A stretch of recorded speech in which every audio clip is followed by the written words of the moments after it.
আসসালামু আলাইকুম।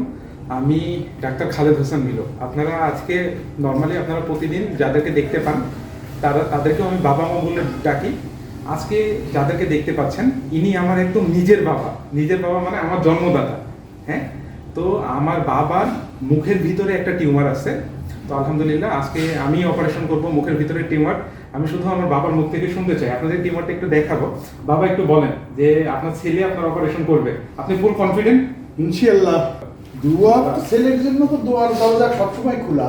একটু আমরা টিউমারটা দেখাবো। যদি আমার বাবার একটু মুখের টিউমারটা দেখাই, এই হ্যাঁ, মুখের ভিতরে এই যে আপনারা দেখতে পাচ্ছেন মুখের কর্নারে একটা সিস্টের মতো ফোলা না আব্বু? আচ্ছা, এটাকে যদিও আপনি বলছেন মুখের টিউমার, এটা হচ্ছে অ্যাকচুয়ালি মিউকাস রিটেনশন সিস্ট। হ্যাঁ, এটি জমে, এই লালা জমে জমে একটা সিস্টের মতো সোয়েলিং তৈরি করে। এটা ক্যান্সার জাতীয় কোনো কিছু না। আপনি ওই যে বলছেন যে মাঝে মাঝে ব্যথা হয়, হ্যাঁ, ওই ব্যথা হয়, দেখতে খারাপ লাগে, মুখে বাঁধে। আমরা অপারেশন করে দিব, কোনো সেলাই কাটা লাগবে না, কিচ্ছু হবে না। 2 মিনিট পরে আপনি বলবেন যে কোনো ব্যথা পাইছেন কিনা, কষ্ট হয়েছে কিনা। জাস্ট আফটার সার্জারি আমরা আমার বাবাকে, বাবা বলেন, মুখ বন্ধ করেন, বলেন কোনো ব্যথা পেয়েছেন, ব্যথাটা কোনো কষ্ট হয়েছে? কোনো কষ্ট নেই। আজকে কে সার্জারি করলো আপনার? সার্জারি আমার ছেলে করলো। আলহামদুলিল্লাহ। তো আলহামদুলিল্লাহ নিজ হাতে নিজ বাবার অপারেশন সম্পন্ন করলাম।